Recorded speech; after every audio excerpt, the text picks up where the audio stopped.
vamos a hablar un poquito sobre el Helicobacter pylori, que creo que va de acuerdo con la dispepsia ahorita después de comer.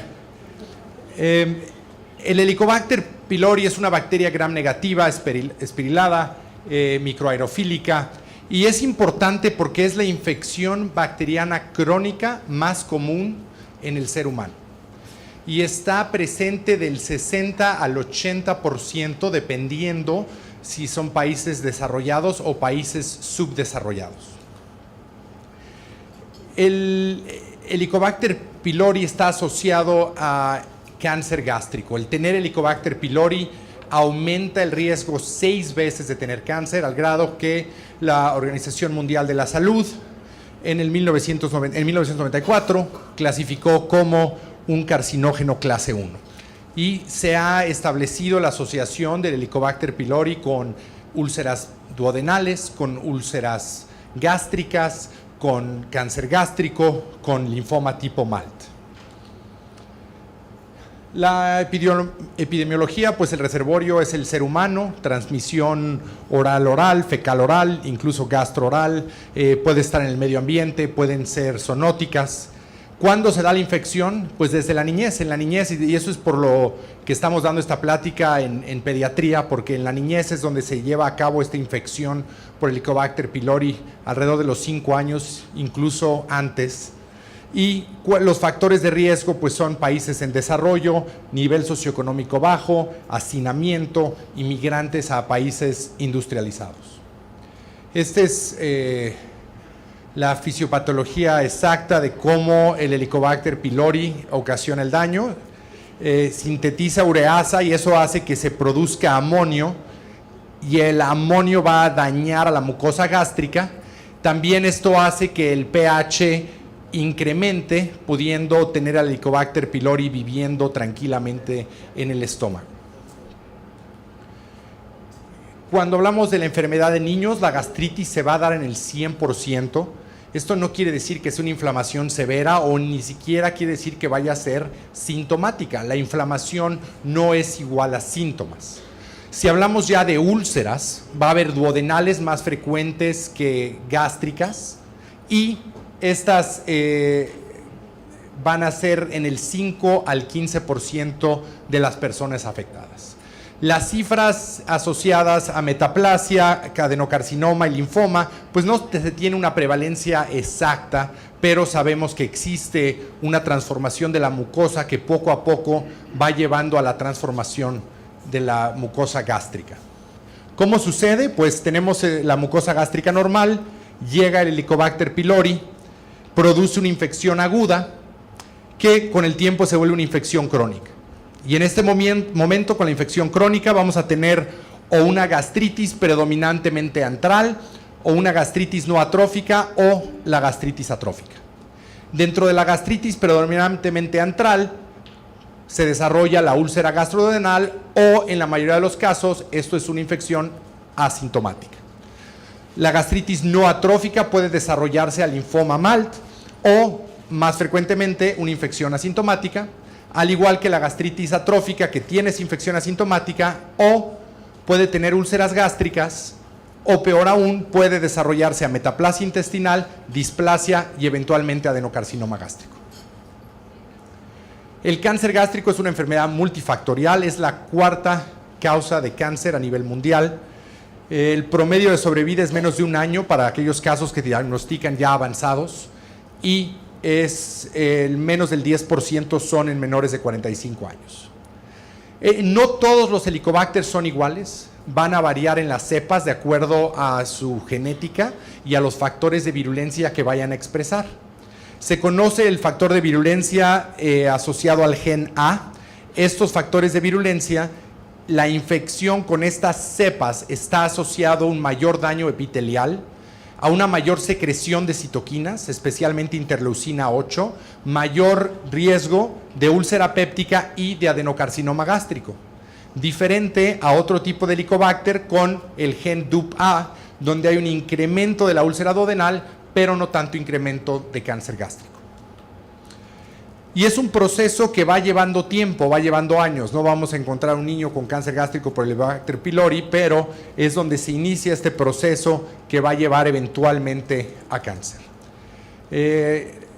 NASPGHAN actualizó sus guías junto con ESPGHAN y fue publicado en el 2017. A partir del 2016 hizo esta actualización, donde es muy importante aclarar que la meta de la investigación en un niño con síntomas es investigar los síntomas, no es ver si encontramos Helicobacter pylori o no. Y esto suena ridículo, pero es importante porque la gran mayoría de los niños infectados por Helicobacter pylori son asintomáticos. Entonces, cuando tienes un niño con dolor abdominal crónico recurrente que se diagnostica dolor abdominal funcional, no hay que ir buscando al Helicobacter pylori. Lo mismo cuando se diagnostica enfermedad por reflujo gastroesofágico, no tenemos que ir buscando por Helicobacter pylori. Solo las pruebas a Helicobacter pylori puede uno estar buscando en el caso que a un paciente lo vaya a poner inhibidor a la bomba de protones justificadamente a largo plazo. ¿Cuál es el gold standard? Son los métodos diagnósticos invasivos. Tenemos la endoscopía con la clásica patrón nodular del Helicobacter. Hay que tomar biopsias gástricas, tanto del antro como del cuerpo. Muy importante que no tengan exposición inhibidora de la bomba de protones o antibiótico por al menos 2 semanas para el inhibidor y 4 semanas para el antibiótico, para no tener falsos negativos. Y hay que tener cuidado cuando estamos tomando biopsias para usar las pruebas accesorias como el Clow test, que el sangrado activo reduce la sensibilidad de estas pruebas. En pediatría, el Helicobacter pylori sabemos que es más frecuente la úlcera péptica o gastritis atrófica. La gastritis nodular pasa muy frecuente en pediatría al grado que es casi patognomónico, del 44 al 67% de niños, y en adultos sorprendentemente no es lo que encuentran normalmente en la endoscopía, solo tienen gastritis nodular del 0.19 al 13%. Y otra diferencia entre el Helicobacter de adultos y niños es que el Helicobacter en adultos es más frecuente con neutrófilos, una inflamación aguda activa, a diferencia de una inflamación más crónica con linfocitos y células plasmáticas que se da en pediatría. En este estudio, tratando de diferenciar la gastritis por Helicobacter contra la gastritis no específica, aquella que es por biliar o medicamentos o incluso por alcohol, se tomaron pacientes que eran 22 con gastritis, 23 gastritis sin Helicobacter pylori controles, y lo que se dio cuenta es que los que tienen Helicobacter pylori es más probable que sea una pangastritis. Cuando se comparan los controles contra Helicobacter positivo y gastritis no Helicobacter, claramente los controles tienen menor inflamación de la mucosa y no tienen una hiperplasia foveolar, pero cuando se comparan los dos, la gastritis por Helicobacter suele ser más generalizada, es decir, el cuerpo y el antro están involucrados. Contra las gastritis no específicas es más probable que solo el antro esté involucrado. Los síntomas extragástricos, no hay evidencia de que el Helicobacter pylori esté asociado a otitis media, infecciones del tracto respiratorio superior o problemas dentales. La evidencia que cada vez está un poco más clara es el problema de estatura corta y poco crecimiento asociado con Helicobacter. Y lo que está todavía en duda es esa asociación de protección muy controversial del asma y la alergia y de la enfermedad inflamatoria intestinal con el Helicobacter. Y el gran problema de la situación y el por qué vale la pena discutir esto es porque existe debate qué pasa cuando se encuentra con Helicobacter de manera incidental. El niño se tropezó, cayó en un endoscopio, se tomó la biopsia y fue positiva por Helicobacter pylori. ¿Qué se hace en estos casos? ¿Se trata o no se trata? Y ahí es donde está el debate. La gente dice que no hay que tratar, que mejor no hay que erradicar porque son protectores para el asma. Se ha habido una correlación inversa entre la infección por Helicobacter pylori y el diagnóstico de asma. Entonces existe una probabilidad de que al quitar el Helicobacter estamos haciendo más probable que exista asma o existan enfermedades atópicas. Pero los argumentos para en qué momento sí erradicar es porque queremos prevenir el cáncer gástrico. Y esto ha sido muy documentado, que la frecuencia de cáncer gástrico en las poblaciones infectadas por Helicobacter pylori es del 17.4%, siendo mayor en países asiáticos, y que la erradicación del Helicobacter pylori es una muy buena estrategia para prevenir el cáncer gástrico. Y cuando vemos el mapa a nivel mundial de la prevalencia de cáncer gástrico, podemos ver que Colombia se encuentra dentro de las mayores prevalencias de cáncer gástrico a nivel mundial. Santander de los primeros. Entonces es importante tener en mente que el prevenir el Helicobacter pylori, tratar el Helicobacter pylori, va a ser una buena medida de protección. Mucha gente dice que no hay que matarlo porque era una flora normal. La Helicobacter pylori ha estado con nosotros, los seres humanos, desde años atrás. Ha habido una evolución del Helicobacter pylori y del ser humano desde que salieron de África 60,000 años atrás, y esta bacteria se ha diversificado y ha evolucionado, así como el ser humano se ha diversificado y se ha evolucionado. Cuando se estudiaron momias mexicanas precolombinas desde el 1350 a.C., así como momias chilenas desde 1700 años atrás, se dieron cuenta que estas momias ya tenían Helicobacter, pero algunas de estas momias también tenían úlceras gástricas. Entonces, este Helicobacter no necesariamente era una flora normal. Yo creo que más que nada es un enemigo muy antiguo, más que evolucionó de un organismo de flora normal hacia un organismo que daña ahora. Desde que los 90s ha habido diferentes modos de pensar sobre cómo tratar el Helicobacter. En el 97 decían que el único Helicobacter bueno es el Helicobacter muerto. Después, en un mundo blanco y negro, el Helicobacter pylori es gris. Salven al Helicobacter pylori. El Helicobacter pylori no es ni nunca ha sido factor protector contra nada, incluyendo la enfermedad por reflujo gastroesofágico. Y el Helicobacter pylori puede ser bueno para algunos, malo para otros y no tan malo para la mayoría. Mucha gente dice, es que son niños, mejor que lo traten los adultos. Total, a los niños no les pasa nada con el Helicobacter, que tenga alguien más ese problema. En 2 estudios, uno en Japón, se hizo un screening a 3,251 jóvenes japoneses, 2 de ellos ya tenían metaplasia intestinal. Entonces, el proceso oncogénico que causa el Helicobacter pylori empieza temprano en la vida, no nos equivoquemos, hay niños que desarrollan desde etapa temprana ya metaplasia intestinal.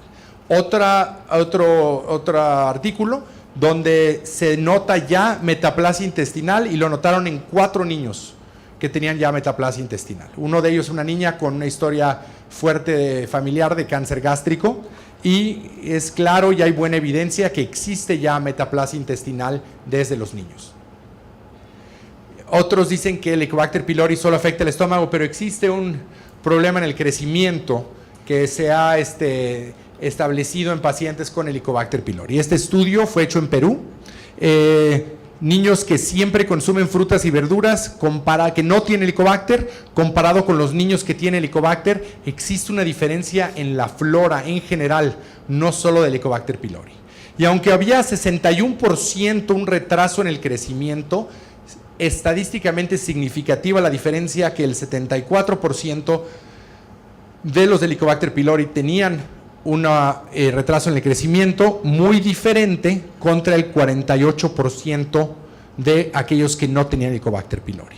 Y en este mismo caso, cuando vemos las diferencias en la microbiota, en rojo los que no tienen Helicobacter contra en azul los que tienen Helicobacter, podemos ver que existe significativamente un cambio en la microbiota solo por tener el Helicobacter. Entonces, el Helicobacter nos puede afectar el crecimiento, puede empezar a desarrollar procesos oncogénicos desde temprana edad, no es una flora normal, no creo que nunca haya sido, y si lo fue ya no es uno bueno, ya es malo y hay que erradicarlo. Al menos hay que usar 3 medicamentos, los inhibidores de la bomba de protones, que vamos a hablar de ellos pronto, claritromicina o metronidazol y amoxicilina, y esto de 10 a 14 días, entre más mejor.